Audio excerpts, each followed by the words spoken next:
Morning, welcome back to the channel, welcome back to Love 500, and welcome back to the next day on Project Ozzy. This is day 2. Today we are going to try and get the painting finished, and we're also going to take out the old stereo and get the new one in. The new stereo's arrived, let's get it in, let's get it done.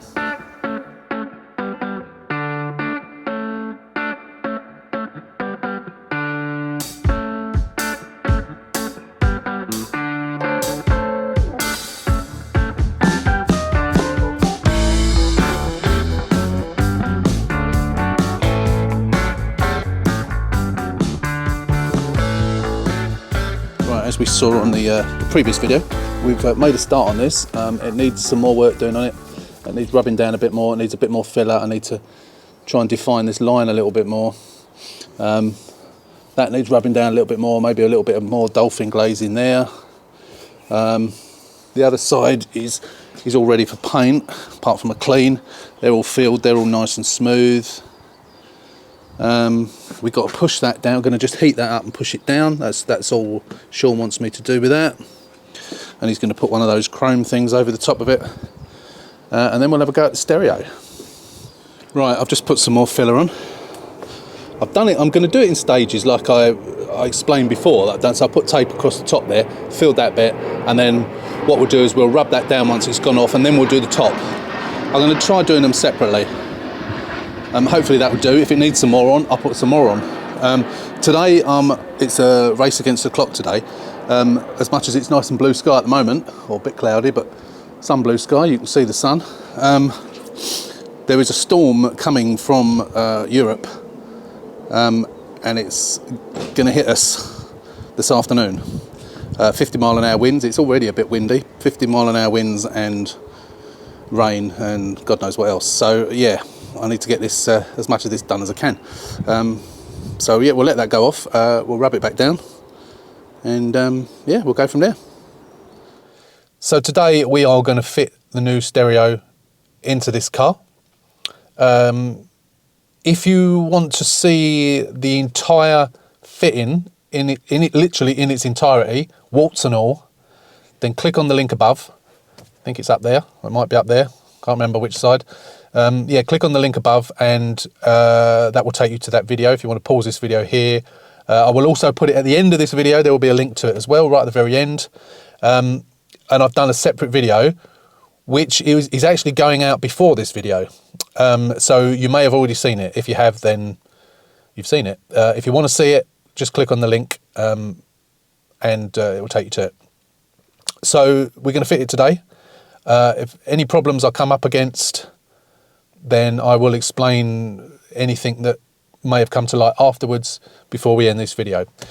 So let me show you, mostly in time lapse, if not all in time lapse, how we did this video, how we did this stereo. Let's do it.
Okay, so the stereo is in.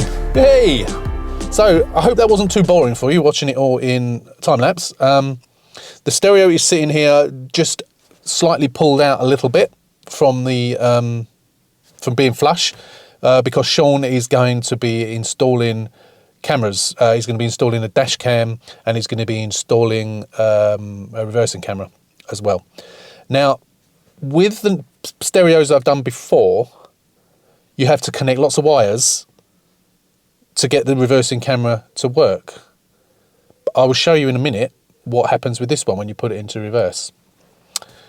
Bearing in mind there's no camera connected. I'll show you that in a second. But also, completely plug and play. Completely plug and play. No extra power wires have been needed. No flashing mileage. Now, I think the reason there's no flashing mileage is because this is a colour therapy. No steering wheel controls. It hasn't got Blue and Me. So I think it's probably only ever the Blue and Me that causes it. Well, we know it is, sort of know it is, don't we? Because it's that causes the flashing mileage when it breaks. So without Blue and Me, there's no need for a proxy alignment. You don't need to do it, which is a result. So no extra power cables run.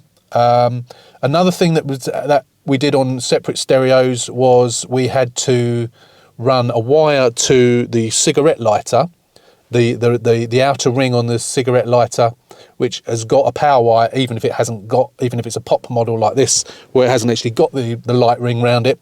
When you put your lights on, you have to connect a wire from the stereo to that, which then illuminates the stereo. Not on this one, does it automatically? When you turn the lights on this car, the display dims a little bit, and the lights on the buttons light up. Everything is plug and play. Fantastic. No extra wiring whatsoever. You may have seen in the video, if you've watched the video of the install, you'll see quite near the beginning that I had a problem getting it into the cage because of the aerial connection. Now, I found a flying lead in the box, which was an aerial plug with a right angle plug on it, with a little lead which was about, I don't know, 10 centimetres long, with a female socket on the end of that. You still need to use the adapter, which is supplied, but then it clears it. So I did order 2 from Amazon. I'm going to keep them because I might need them in the future, but I didn't need them for this. So that problem, if you came across that on the video, was solved. Not straight away, but the next day when I figured out that it was there. And then that allowed me to push it all back. The only other thing I'll say about this, which you may not have picked up from the video in time-lapse, or 2 things actually. One of them was Apple CarPlay. I couldn't get that to work, wired or wireless. So it's meant to be wireless on this car. There is an app, I've forgotten the name of it now. There is an app that's already pre-installed that sets it up, and then it just works. So it works seamlessly.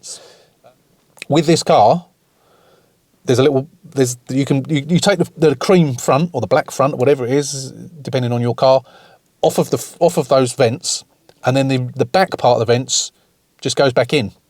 And that means that the air is directed from the vents buried deep in the back of the dash directly out of these vents.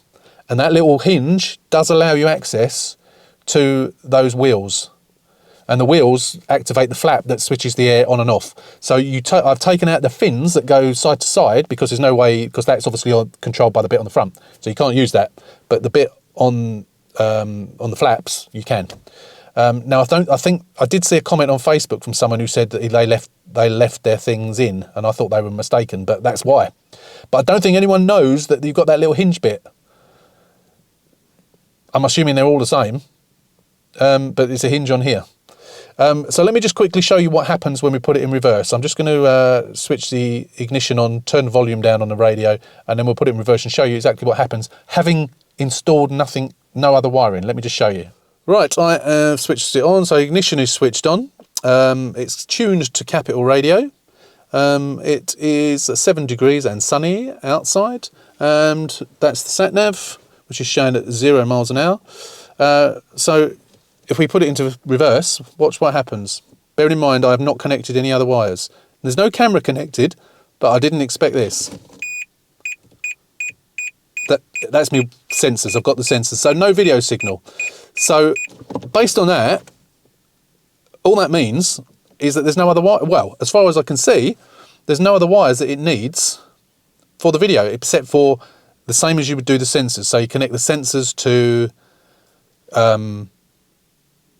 to the reversing light on the back light, and an earth, and then you run the video cable and plug that in. So as far as I can see, you don't need anything else. Now, Sean is also going to put a camera up here, a dash cam, which he will run. You can save it onto an SD card, which goes in there. You can probably save it to the stereo as well. So there are loads out there on AliExpress, which again, you just plug in. I'm not sure whether you plug into one of the USB sockets, the trading leads that's down there, or whether there's an aux. There might be an aux input on the back of it. I'm not sure. Obviously, Sean will sort that out for himself when he comes to do it. But yeah, I was not expecting to see that. That's really good. I was expecting you to have to connect up some other wires, which other people have said you do have to, but it seems to be working. Yeah. Nice one. So yeah, that's the install of that. Anyway, so as I say, it's sticking out a little bit because I don't want to push it right back, because Sean's only got to pull it all out again anyway.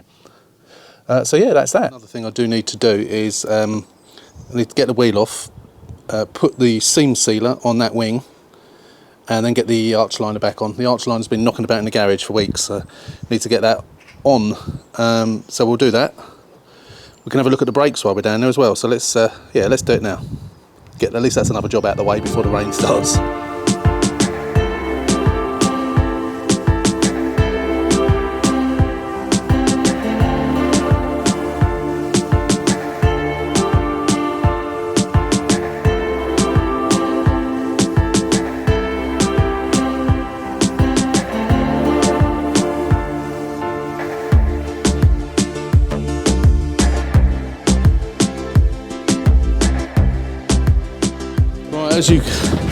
As you've just seen from the time lapse, everything's blowing around now. The rain started while I was doing that. I managed to get it on.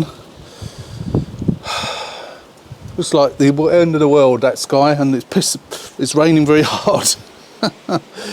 Oh my god. So I don't look like I'm going to get much done today. Let's venture out. Luckily that probably would have gone off. But obviously I can't do anything more with it now.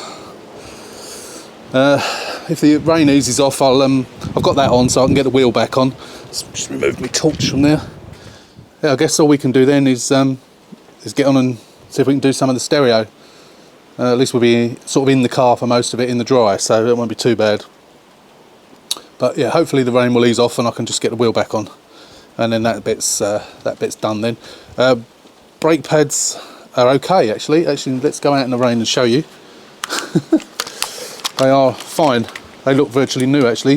The discs are a little bit on the discs are a bit of a lip on. Not too bad.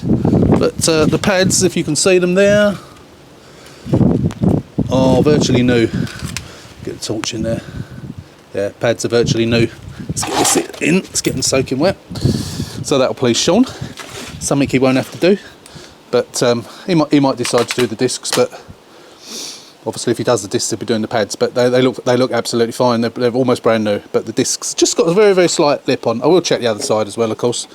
I haven't needed to take that wheel off, but I will do that. But yeah, all looks good. Right, I'm back again, same day. I just wanted to discuss something with you really. I see we've got a DRL bulb out there. We've also got a headlight out there as well, which I didn't know about actually. So we'd have to change those. Listening to the engine, it sounds absolutely fine, doesn't it? When I was in the car, I think it was a few days ago, and I drove it from in front of the house here down to here, and it felt like there was some, I couldn't put my finger on it, it felt like there was some vibration coming from somewhere. So I thought today I'm going to take it out for a spin, and I'm hoping it's the exhaust. I went over a big bump. You can't really hear it. You can sort of hear it a little bit, but I went over a few bumps on purpose, and an almighty bang, which I think is coming from the back, but you can hear it. I can feel it through the seat. I can feel the vibration through the seat. Engine's running fine, car drives absolutely fine, but you got that banging noise. So whether there's a bracket that's missing on the exhaust or something, I'm going to have a look at, I think it was coming from the back. I'm going to get it up on ramps at the front first, just have a look. Yeah, strange one. I don't know why those lights aren't working. I'm sure they were working. Let me just turn that off. I'll turn the lights off, see if the... Oh, actually, I think the DRLs are turned off. Let me... daylights on. Check daytime running light. Yeah, they obviously are. They obviously are out one side for some reason. Could have sworn I checked those. I'm sure they were working. Okay, never mind. Anyway, we'll sort that in a minute. But yeah, so I'm going to get this up on ramps and get underneath, even though it's soaking wet. Let me try and figure out what it is. Hopefully, it's just a bracket that's come off. And the exhaust is banging around under there. Hopefully that's what it is. Failing that, it might need a new exhaust. Let's hope not. Anyway, I'm going to get it up on ramps and then we'll have a look, see what it is, see if we can figure out what it is.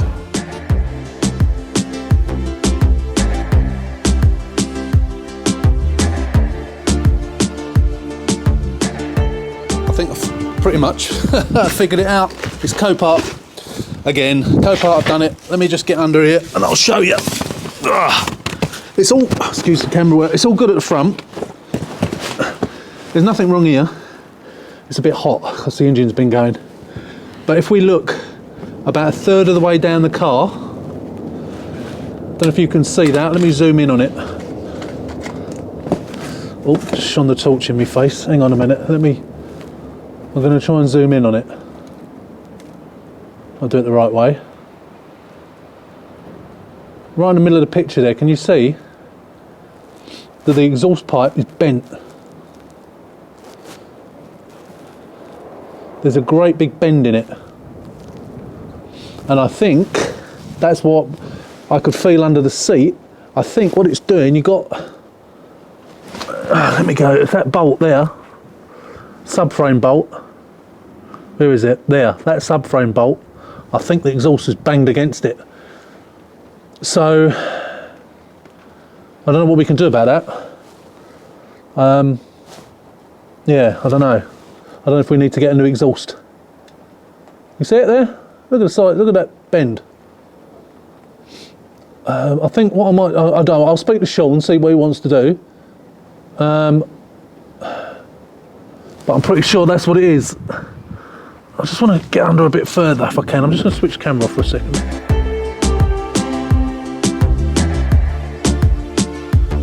Time to look at the back underneath. So when I just started this up to reverse it back, as I started it, there was a big clonk from the exhaust. So I'm hoping it's going to be obvious. I can see under here. Ah. Aha. Look at that hanger. I think that hanger has moved. Where's it banging? So I can't quite see where it's banging. It all looks good here. It's quite close to that heat shield there. But it's not touching it, and when I move it up, it's not hitting it. It all looks good here. So if I...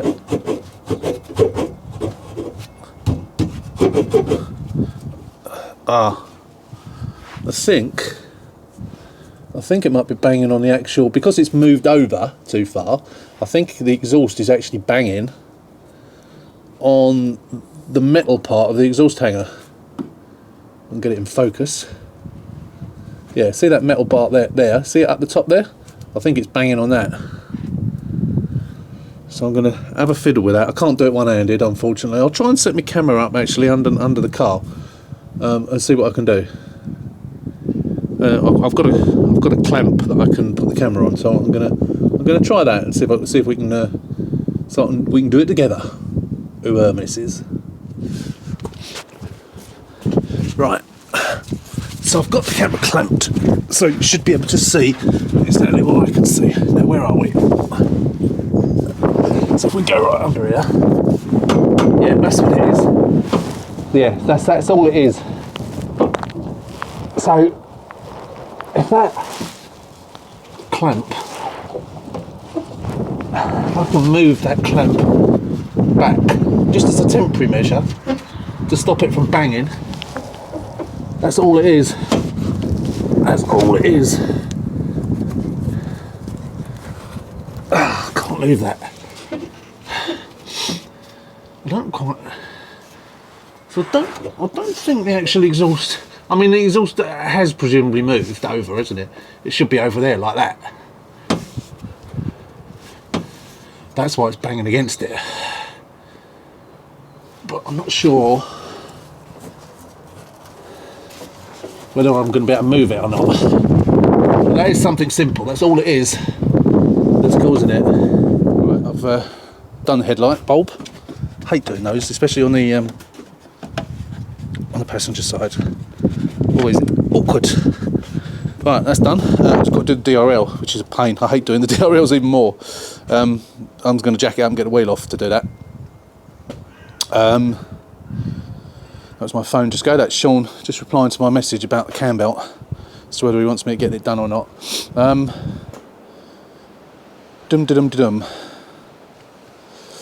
Yeah, so get that done. I have done the painting yesterday in the wind, but it rained. You can still see that on that bumper. I don't know why you can see that. I might have to have another go at that. It's really annoying. That's not too bad. It all needs to be lacquered still, but it's as good as I can get it, unfortunately. But I spoke to Sean about it again. You know, it's my skills when it comes to things like that are not brilliant, I have to say. It's all right on flat body panels, but when you've got stuff like that, it's yeah. But that all needs finishing off and lacquering, which I'll try. Although it's a bit breezy today, I'm going to try and get that done today, if I can. And then I think we're complete on this. Then and I don't think there's anything else left for me to do on it, apart from give the steering wheel clean and just give it a hoover inside. Apart from that, my work is done. Right, so bulbs are changed. I had a look at the brakes on that side. All is good. Discs look fairly new actually. They're tiny little bit of lipping on them, but nothing much. The bulbs, yeah, done the bulbs. I said that, didn't I? Actually, the DRL on the other side didn't even have a bulb in it. It hadn't gone, and the wire wasn't even, you know, the clip thing wasn't even in. So I don't know what happened there. I obviously didn't check that when I installed them on the bumper. So apart from the clear coating on the back and a tiny little dent that was in the wing that I need to try and improve on, pull out, we're all done on this. I've sent a message to the mechanic regarding the cam belt, and I've asked him also to price up the exhaust as well. So I can get the exhaust myself. I've spoken to Sean, and either the mechanic will get it depending on what he gets it for, or I'll get one myself at GSF. There is a GSF near where I work, so I can always get one from there. It will need the hanger as well. I think that middle hanger needs replacing as well, possibly the one at the front as well. Actually, does it have one at the front? I don't think it does it? Can't remember. So I'm just waiting for the mechanic to come back to me. Now, regarding the cam belt, and I know a lot of you in the past have said I need to do a cam belt. It's easy, and it's always bothered me that I don't do it, and it's always bothered me that I don't know how to do it as such. I sort of know how to do it, and I've watched numerous videos, and I've watched Mark at Resurrect do it on a few Fiat 500s. Obviously a lot of it he does in time lapse, so you can't see, but he has explained some bits as well. So Mark, if you're watching, thank you for your videos, and thank you for your encouragement. And Mark actually, on one of his past recent videos where we did it on a 500, he actually mentioned me, and he said he even offered to come down to me on a Saturday and show me how to do it. I really appreciate that. That is just amazing. But before I take it, and I did say to him, you know, thanks Mark, I appreciate that, I might take you up on that. But what I'm going to do, what I've decided to do, as you know, I had that grey car that I bought, the metallic grey car that I bought, hoping it was going to be a match and used for parts, which never did. Sat on the driveway for a few weeks. It's currently over at my sister-in-law's. Now, I whacked that out on eBay, put it on eBay for $199.50. The day I put it on, I had an offer of $1,500, and I said no, I'm not open to offers. It was on there for about 10-15 days. Nothing. Not a peep. I then reduced it to 1,750, which is my break-even price, or thereabouts. I might have made 50 quid. It was about 1,700, I think it owes me. Nothing. It's ended about 4 or 5 days ago. And what sometimes happens when you list cars is they had 44 people watching it. It had over 1,000 views, but not one message apart from that initial 1,500 quid. So often, as I say, what happens when you put a car for sale on eBay and it doesn't sell? Once it's finished, people will try it on and say, "Oh, I'll give you 4p for it." I've not even had any messages like that. So I think it's probably the mileage it's putting people off at 96,000 miles. So what I've decided to do, unless by some stroke of a miracle I get a message between now and when I intend to do this, I am going to break that car for spares. But what I'm going to do, when I take the front off that car, what I'm going to do, because it allows easier access, is I'm going to do the cam belt. Complete. I'm going to completely do the cam belt, fill it back up with its own fluid, change the water pump. Probably won't bother doing the aux belt. Oh, actually, let's do the whole thing as if we're doing it. Yeah, we'll do the aux belt as well. Start the car up, see if it works, and then take it all apart again. That's what I'm going to do, because I thought that would be a good way. If I'm going to mess it up and mess it in, you can't mess the engine up because these are non-interference engines. So even if the cam belt snaps, it doesn't do any damage. You just break down. And then, of course, it needs to be retimed. Now, I say I've watched Mark, I've watched other videos. There are no definitive videos out there that I've been able to find, and I will have another look on doing it start to finish. But I sort of know how to do it from watching Mark primarily, but watching other people as well. So I'm going to try it. So that will be in the next few weeks sometime. I don't know when it's going to be, because at the moment I have literally got no space to keep any parts. I've got the parts for my new car, which I won on auction 2 weeks ago today. And we have had Easter in between, so I won it on the Thursday. I paid for it on the Saturday.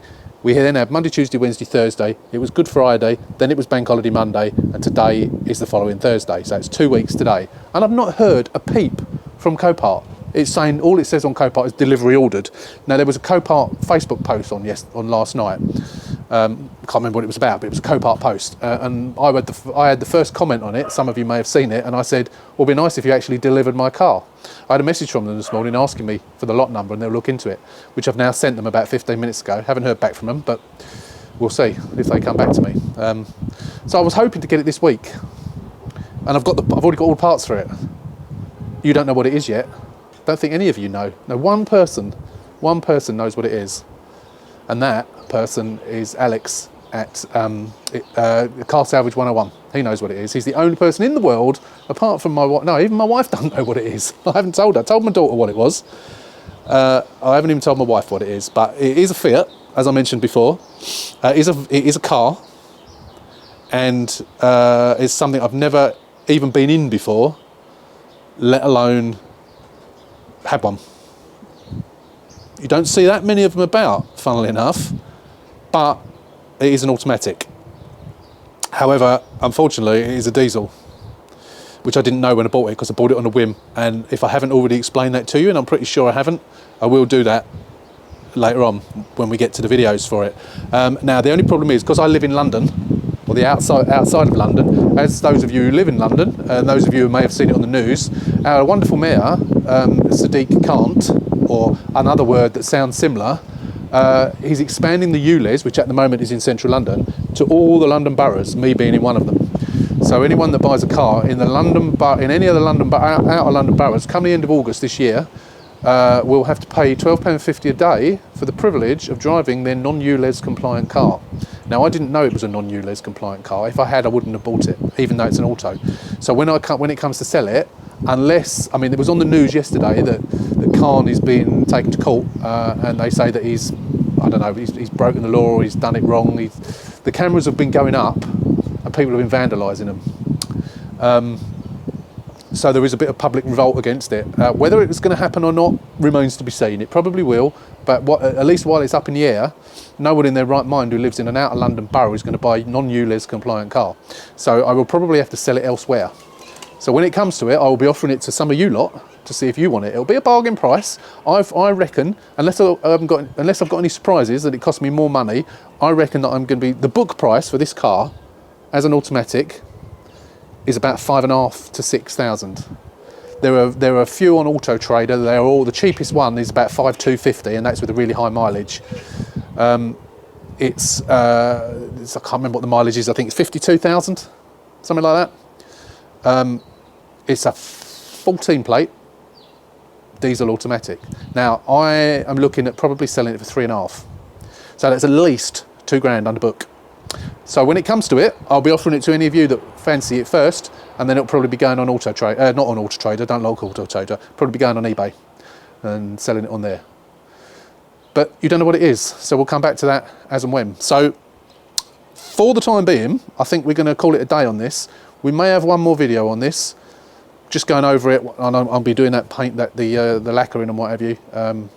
Actually, I've got that bit on the boot I've got to push down as well, so we'll do all that later. We'll probably have one more video on this car, and then that'll be it. So for the time being, as always, thank you for watching. If you're not a subscriber, please click on the subscribe button, subscribe to the channel, give us a thumbs up, and on the next one, will be the last one, as I said. Until then, as always, take care, stay safe, and we will see you very, very soon.